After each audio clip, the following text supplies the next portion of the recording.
Hey everybody, what's going on? Hellmite here, bringing another video from Grab the Lantern today.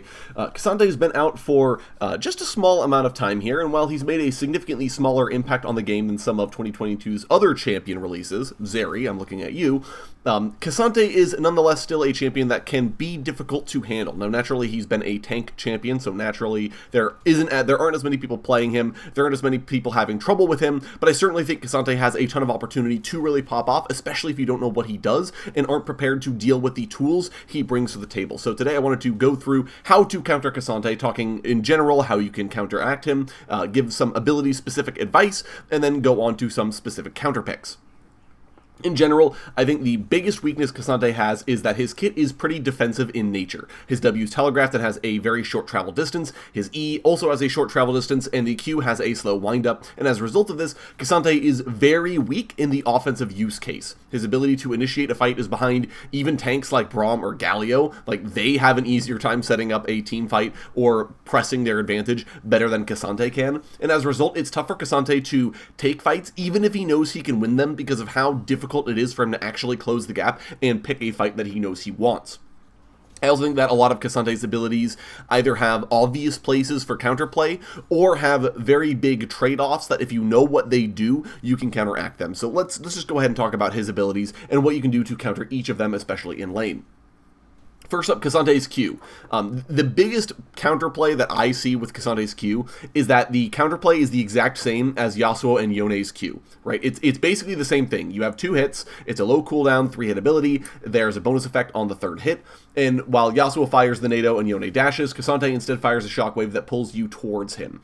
And this means, the biggest thing here is that because Yasuo and Yone are so popular and everyone plays them, players have gotten really good at knowing what the counterplay is to Yasuo and Yone Q. And as a result, K'Sante, the counterplay to his Q is the exact same as these extremely popular champions, with a couple exceptions. K'Sante Q is weaker. That's right. Because K'Sante Q, the cast time isn't reduced by anything other than, the cast time isn't reduced by anything, and while he can get the cooldown of the ability to come down, he can't do anything about the actual cast time unless he's all out.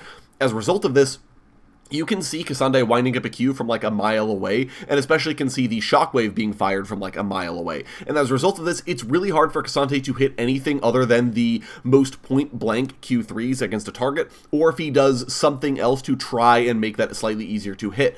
Ordinarily, you would say, well, K'Sante's got 2 dashes, right? That would make it a lot easier for him to get in range to actually land the Q3, right?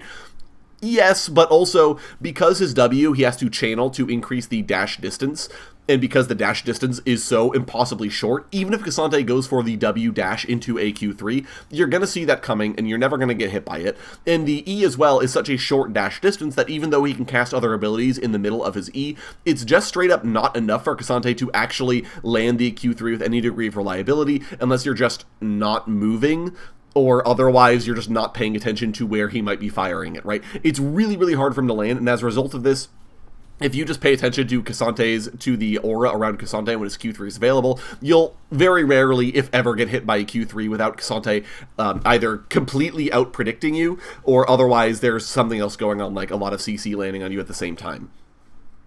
K'Sante's W, I think, is his strongest cooldown. It does a ton for him. He gives him damage reduction, it can stun targets, and it has a mobility component attached, on top of having the dash. But I think it's pretty telegraphed if he channels it for its full duration, and it's pretty weak if he doesn't actually channel it for the full duration. Because of this, you can play around K'Sante's W like you would with Ornn's W. If you're going to go for a telegraphed crowd control ability like Camille's E, for example, you can expect him to riposte with this, so as a result, try baiting the ability out instead. In the Camille example, hookshot to a wall like you're going to dash on top of him, but then don't dash to him. Because he'll press W expecting you to be hookshotting at him, and then you don't, and then his W is on cooldown, and now you can kind of walk at him and fight him for free because his other 2 abilities aren't very strong, so even though you're down hookshot, you can still pressure an advantage in lane without it against K'Sante, because what is he going to do? He can't really chase you down afterwards, as I've already talked about, because he doesn't actually have the ability to do that. His kit is almost entirely defensive in nature.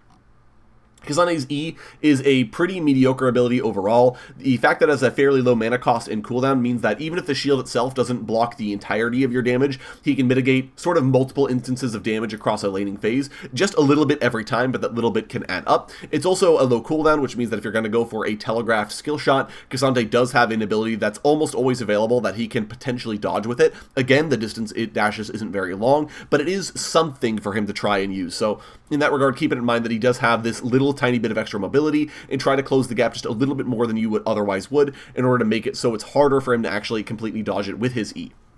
Kasande's E also has some weird interactions when Kasande has a friend nearby. It can't dash through walls normally, but it can dash through walls if he's targeting a friend, and it has a longer distance traveled if he's dashing to a friend on top of shielding them as well as him. Keep this in mind. If Kasande goes over a wall all of a sudden, and he's not all out, he can't do that unless he has a friend on the other side of that wall to dash to, so that is a clear indicator that he's got friends coming. It also means that if Kasande is playing behind and the jungler shows up in your lane, he does have the ability to dash to that jungler from a further distance, as well as shield them to protect them. So keep this in mind so you don't get jebaited by Kasande's E suddenly gaining abilities that you didn't know he had previously. R is where Kasande not only really starts to shine, but also where I think Kasande has a ton of opportunities to be counterplayed. I think the knockback on the ability is very powerful, and it can disrupt channeled abilities, even if it doesn't take a target through terrain. But the biggest thing with Kasande's R is that if he's not knocking you through terrain, it's not as powerful as it otherwise could be, because he doesn't get the stun at the other end. He doesn't have the opportunity then to wail on you for a bunch of free damage while you're stunned, or potentially combo it into a Q3. And as a result of this, keep yourself away from terrain. Play around this the similar way that you would play around Vayne Condemn or Poppy Heroic Charge. Always consider the fact that if your back is to a wall, Kasande is going to be significantly stronger and has the ability of tackling through that wall. There is the ability for you to say, I don't care if you tackle me through this wall, that puts me closer to my tower. That's totally fine, and that is a fair counterplay thing that you can do, because Kasande R always puts him behind you. If he ults you, like, you know, at the wall near top lane, he could potentially put himself under tower, even though you're not under your own tower, so this is theoretically a way for you to bait him, but generally speaking, try to keep your back away from terrain, especially if it's terrain you don't want to go through. If, for example, you're contesting a ward in the river, Kasande has the ability of tackling you through that big wall into his tower. That's a bad place to be. Know that that is a possibility in advance before you're forced to flash or otherwise die. The other issue with Kasande's ultimate is that it costs him 50% of his maximum health to activate. He doesn't get that health back after he reverts to his tank form. As a result of this, if you can bait his ultimate somehow and then escape from him afterwards, Kasande's just lost half of his health, right? If he comes back to lane and ults you immediately, he's just down half his health if he doesn't kill you, which is a huge swing.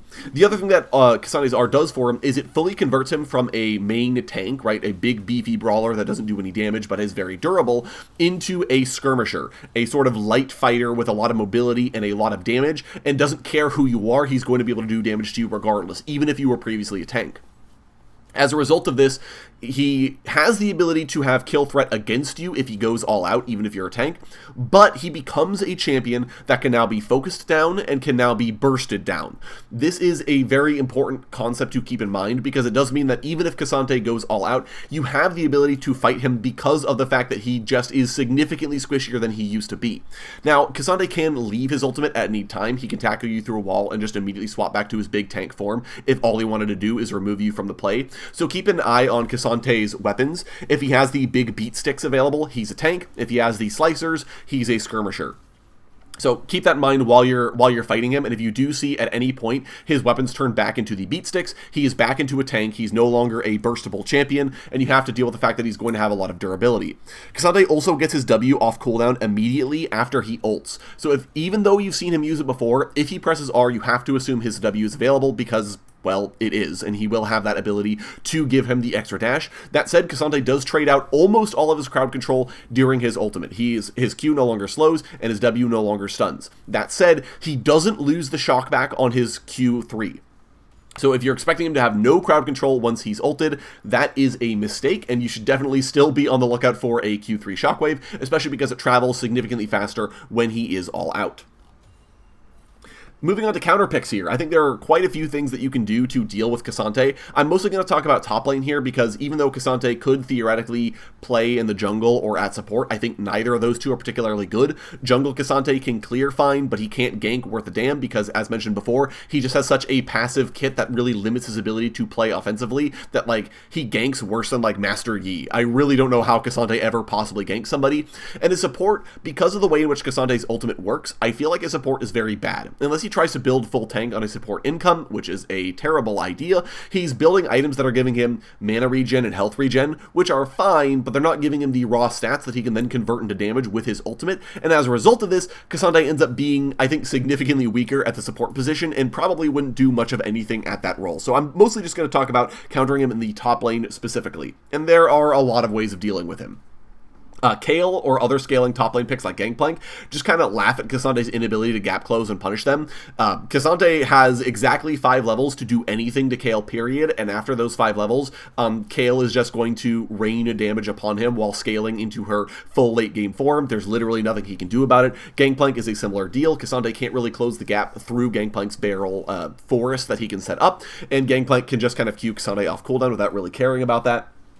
Bruisers like Darius or Sett can just straight up fight K'Sante because his tank damage is not enough to deal with them, and even if K'Sante goes all out to try and fight them, they can abuse his sudden lack of health with their execute or super hard-hitting abilities, right? K'Sante ults you and you're Darius, great, you just lost 50% of your health, I can just dunk you immediately now because you're dead. Or Sett, you ult the Sett, great, you've lost 50% of your health, I'm just going to punch you in the face for 1,000,000 true damage because my name is Sett and you don't have any resist and any health, so you're just going to die instantly, right? Like, there's really no way for K'Sante to win those particular matchups.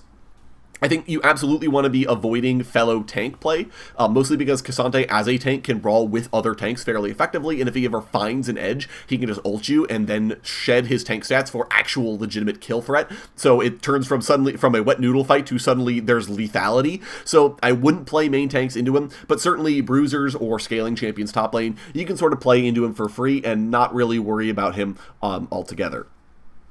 And that's what I've got for you guys. Those are how I would counter K'Sante, but you guys will have to know how you're countering K'Sante down in the comment section below. I would love to hear your guys' thoughts. If you enjoyed the video today, go ahead and leave it a like. And if you really enjoyed the video, consider subscribing. I upload a video every Monday, Friday, and on patch days as well. Once again, thank you guys so much for watching. I do appreciate it. And I will talk to you all later.